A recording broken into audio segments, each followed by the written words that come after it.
And welcome everybody to the N Word for Nerd podcast. Who's the master? Show enough. I'm sorry. Who's the master?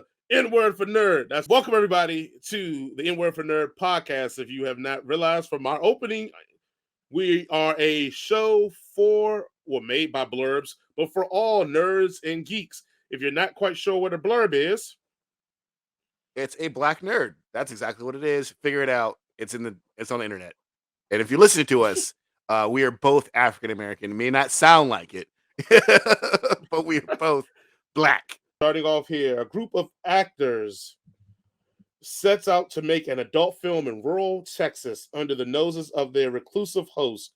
But when the elder couple catches their young guests in the act, the cast finds themselves in a desperate fight for their lives. That is the synopsis of X. Jason, as I've donned you as the resident horror movie hater, I'm going to let you go first. Oh, usually on horror movies, I go first and I get it all off. I'm going to let you go first. What did you think of X? That we saw together in the same theater, ladies and gentlemen. So what did you think of X? Oh, your mic went muted. Hold on now. I got it. I'm here. Am I here? Right. You hear me? Right. Yep. Are you not going to give me the 1 minute, the one sentence summary? 1 sentence summary? You know what, guys? I'm slacking. I'm slacking on my pimping, guys. He is correct. Give us your 1 sentence review of my X. 1 sentence summary is old people having sex is gross. My 1 sentence review is going to be porn plus horror sitting next to my buddy felt uncomfortable. Yeah. Don't go watch this with your kids. I'll tell you that right now. But look, all right. So we've reviewed a few horror movies on this show. Most recently has been the Texas Chainsaw Massacre. This movie just blows that one out of the water. Just sinks it, just kills everything. It's not even a close. And it's like they both take place in Texas. Why couldn't y'all do a better Texas Chainsaw Massacre movie? This would have been, y'all could have just done this and call it Texas Chainsaw Massacre, and we would have ate it up. My one biggest gripe is this is an A24 movie, and A24 movies they kind of like to take their time. They kind of like to build the tension, build the atmosphere, build the juice, and then explode all at once, just like you're holding it right when you're about to, just like a porno. Yeah, just like a porno. So, for some of us who might have a little bit of the attention deficit disorder, it might take a little bit of time before you get to something that's good and fun. But up until then, a lot of the stuff that's going on is like great character development shit, and like building your relationships with the people on screen and saying and actually making you care for them when they actually subsequently go and get their faces stabbed in and their eyeballs gouged out or whatever happens to them in this movie. So it's a lot of good stuff here.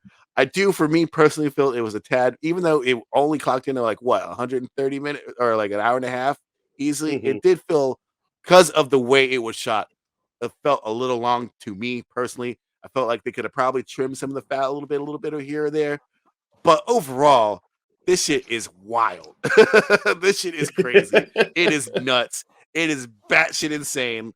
Like, this should not have worked at all, but it does. And it's definitely a movie that is aware of what it's doing. It's aware that it's not taking itself seriously at some points, but it takes itself seriously at the points where it's supposed to take itself seriously. So you will probably see a couple of dongs. It's fine. You're definitely gonna see some boobies. So if that's your thing, it's gonna be good for you. You're gonna see some boobies you're not gonna want to see. So hold on. In your opinion, that you don't want to see. I don't know. I don't know. There's probably some 80-year-old dudes like that. I don't want to see that shit either. I'm a freak for all ages. Only other gripe I have, other than the fact for me it felt that it was a little bit too long in parts. The old people makeup effects are they're a little bad. They're not the best. But it does enough to sell the cringiness of the whole entire thing. Personally, for me, they could just use old people, instead of people in makeup. But a lot of the stuff they're getting onto, definitely with the over the top look of how decrepitly old they are, it does definitely work for just to ranch up the weirdness of it. It's just so like skin crawlingly weird. Um, I'm glad the black guy didn't die first too. So spoiler alert. Which was But played by Kid Cudi. Shout out to yeah, Kid Cudi. but this is definitely like for the horror fans out there, you're gonna enjoy this one, especially when it starts getting going. And they have Chekhov's alligator and Chekhov's gun, both in this, which is always great when they set up and then they pay it off. You know, they say, "Here's the thing," and then you get a payoff, and you just it's just chef's kiss. This is fun. This was an enjoyable movie for me. Go ahead, All Jason. right, man. This takes a lot of one out of my cells, but not quite. Hey, look here, man. As your resident horror movie genius, your boy Jason, we in the building. Look, I want to first and foremost start off with X, and I want to say that if she is not the queen, she is definitely the princess.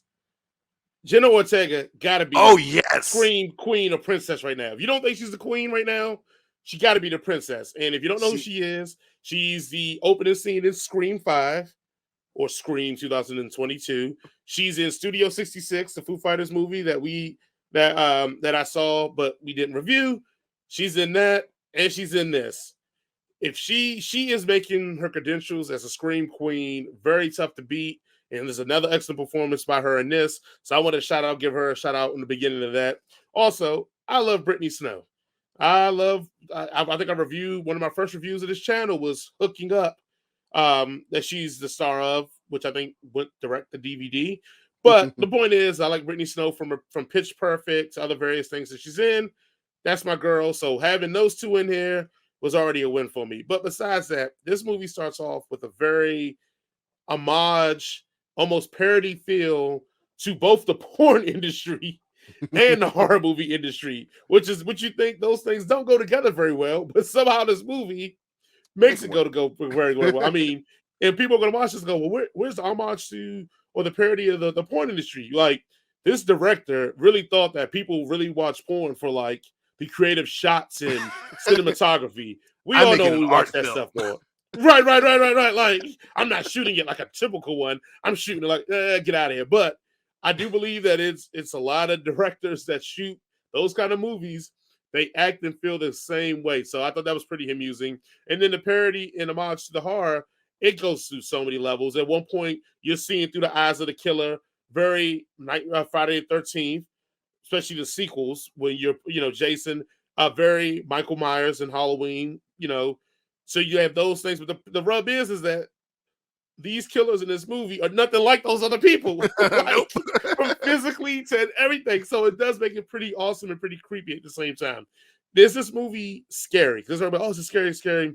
I think I might have jumped once or twice in the movie, but not from it being scary horror, but kind of like where I thought a jump scare should be. It was not really, but then it would follow with something that kind of shook me a bit, but it wasn't like horrifying. It was just they played on our vibes of what a jump scare should be to a degree, not as much as like the recent Scream did. The recent Scream really played into it, like fight psyching us Oh, out. But this one does a little bit of here, but it's contained into the story. Like I said, and like I told a buddy when we watched it, and he's like, "Oh, the kills and all that was predictable." Once you're past 13, if you haven't figured out when people are going to die in a horror movie, that's a you problem. That's not the movie's problem at this point now. Like, come on, and it people. surprised you that people die in a horror movie. Right. Yeah, so, Like what? um, Like I was not expecting him to get the pitchfork through the eyes. right. So, but for me, it's great, man. The gore level is ratcheted up, which I There's do some enjoy. grimy That the stuff. movie, I would almost say, starts off more gory than it ends. I don't know if you got that vibe for like the earlier I, kills were way more gorier and I yes. feel like that was a part of earlier the characters were going through a transition from almost being psychopathically sane to psychopathically insane. So that the earlier kills were them kind of getting out of we're pretending to be good people, normal people, to being like, nah, this is something I've been waiting to get off my chest and literally in my body for a while, and now I'm going to really live in this moment. one of the characters does a better dance in this than Leatherface does. That's a plus for me. So the part that me and Jason have the biggest disagreement about is that it is a part in the movie where it is a song. Now, I think Yeah. that song is especially from the lyrics of it and to what you're seeing on the screen imagery wise, is the transition from the psychopathically sane person to them being psychopathically insane. I thought it was fitting. I thought it was I thought it was good shots of how they do it because they do it very creative. I think we and you both agree about that. Yeah, they Jason definitely just do some feels like like, cool wipes and stuff and like that, and like right. some retro stuff. It's really really interesting to watch. But Jason feels like it's not needed in the movie at all. It's just like at that point, I'm like, can we get to the kills now? And like, because the scene, especially the scene, the scene afterwards, after they got done singing, is a really interesting scene too, where they talk about sex and like what it means to be like liberated and all that other good stuff. And it's just like this thing just for me slowed the pace down so much. And I get it; it definitely shows like the transformation of the main antagonist from just being a decrepit old person to being a crazy person, but it's just like I don't need no music numbers in my movies. I hate musicals. Fuck them. I don't want them. Right. Yes, that's I just true. like no singing. Period. Unless it's Moana. So yeah, we differ on that one. But again, I thought it was a really good moment. Like you said, in the conversation after that one was very fun to have because it's supposed Yeah. to take place in 1979 and in Texas. So this was a very good thing. So, well, Jason, you're not being discretionary because it's a horror movie. You love all horror movies. All right, it's some things I didn't like in the movie. Number one is that one of the bigger plot points in this is that one of the villains in here cannot please his wife, and that leads to some turmoil. But a lot of the stuff this villain does is like, hold on, you should this way should be able to pop that blue diamond Yeah. and get it on. I know it wasn't around back then. It's a joke, people. Relax, internet. But Give her the 30 he should seconds be able she to get it needs so on. people can live. Right. And later on, we'll leave that for you guys because I don't want to go too much spoilers. All right. No, don't spoil Another thing that. that I did not care for in there is that they make a connection in the movie from the preacher. You'll see this preacher's sermons throughout the movie. They make a connection with it. I didn't care for that. I felt like that could have been left out. And I think even having that preacher in there, it literally, like you said, Chekhov's gator and Chekhov's gun, it literally plays to that because they don't present these people as overly religious, like the people that live there as overly religious people, which would have been a thing. It'd have been like, oh, they're overly religious, and how dare you shoot this smut film in our residence? But it wasn't played like that. So the only reason to have it in there is so that they can do the reveal at the end, which I thought was just, I could have did without that. The other unbelievable thing that I didn't like on here was, which I thought was respect, but it's 1979. Ain't no black sheriff being in Texas and not being called the rural N-word Texas at county. least constantly. Yeah, and not being called the N-word constantly. Get out of here. I can't believe it. I need more people. And then the last part I had about it, and we talked about this, there is a post-credit scene in this. Oh, it's so This great. post-credit scene is awesome. The problem is that post-credit scene is so awesome, I'd rather they would have made that movie that we would have watched rather than the movie that we watched. And I think this movie was awesome. I just think the post-credit scenes movie is awesome. It is more insane than the previous stuff that we just watched, which was already pretty insane. Which I think if that would have happened, I get why they released this one first, because if you would have seen that other movie first, this movie wouldn't have had any kind of quote-unquote surprises because you would have known, oh, that character is that character. Yeah. So I get it. So, but it is a post-credit scene. Stick around for that. You'll love it, enjoy it. So that is my review of X. And here's the funny thing, because we were just sitting there talking, and then the whole entire theater like clears out while we're sitting there just talking about this. So we weren't even expecting this little snippet at the end, and then this glorious, weird and violent thing comes on, and we're just like, what the fuck is this? Like, right. Like, and then no one in our theater got to see it because they just got up and left, and it was like, oh my god. So I feel like Marvel has trained the industry that we have to stay now. We have to stay through everybody's credits, which is a good thing, honestly. And I will give Marvel this one thing because I know people. I think this is the only show that we don't suck off Marvel. We don't suck off WB. We keep it real. If we like it, we like it. We don't, we don't. The one good thing I think about Marvel is done with having mid-credit and post-credit scenes is that it does make you sit through the credits, and at least even if you're halfway paying attention, you'll see names of people who contributed to these movies that you normally would never sit through. Because I've gone for years watching movie theaters. As soon as those credits roll, I'm out the door. I do respect that Marvel has made in credit scenes that makes you at least have to sit there and admire all the people that it took to make that product on the screen. Regardless if it's bad, great, indifferent, it still takes a bunch of people to make that on screen. So I do love that Marvel's trained us to sit and watch those because I do feel like those people do deserve their moment, even if it's not us fully paying attention. At least they still deserve their moment. And sorry, that was my soapbox. For smaller, even for smaller movies, there's still hundreds of people who work, who put in lots of hours, spend time away from their families, just to give us, things to watch and entertain us, so like they definitely, and it's great to, have some reason to sit there and like at least somewhat pay attention to those people who, they're not on screen, they're not Leonardo DiCaprio or anything, but their work is just as important, if not in some cases more important, because it brings us the things that we enjoyed, watching. So yeah, this, after credit scenes may suck for the ushers of the movie theaters because they're like, we just want to get this shit clean. But for the unseen heroes of the movie industry, we're with you. Right on. All right, Jason, what are you giving X? I will give it a 3.5 only because I cannot give it a 4 because I've seen things that I can't unsee.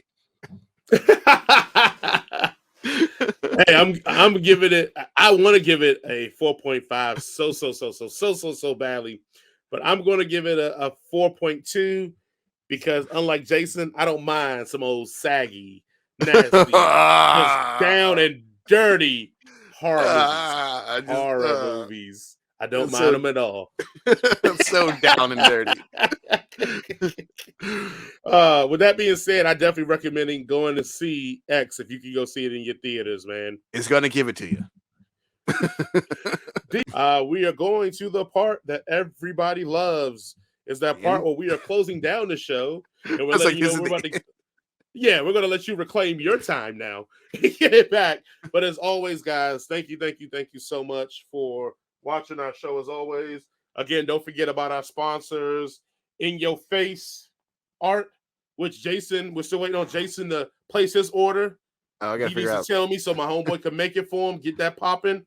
We got that MJ on MJ for you. Next he was wearing this for St. Patty's Day, and he was looking pretty fly in that. And then also other sponsors, Nerd Focus. Like Jason said, I need to just keep a can up on me while I do this at all times. But we should have a link in the description to how to get your own case of Nerd Focus as always. And then, like we said again, if you broke, like me and Jason, we broke. We out here. We broke 5 broke. We ain't got it. If you broke 5 broke like us, the easiest thing you can do to support us is share it. Share it. Talk to your friends about us. Tell us there's a good commentary, good review show. Press the share button. Sharing is caring, everybody. 100%. Sharing is caring. 100%. Again, we love the feedback. Like, I am overjoyed. Me and Jason get so hyped when we see the comments, we see the numbers of views go up. And if you ever want to guest on the show, by all means, let us know in the comments. I'll send you my email. You can email me back. I'll let you know what we're going to review, let you know what we're going to do, what time we're going to do it. And then if it works out for you, we can get you on the show. I love that about this. I always want to make this definitely a community and a family. But again, guys, thank you so much for watching. Jason, any final words? If we do blow up, y'all can still come to the show, but y'all can't come by my house. I'm kidding. Be kind, be considerate, and always tip your bartenders and servers, and even to-go people at least 20%, if not more, if you can afford it. Because that's how they make their money, and they got kids to feed. So, please. Yeah, that's it. And as that's always, guys, thank you. We will see you all next week. Peace. Peace. And X gonna give it to you.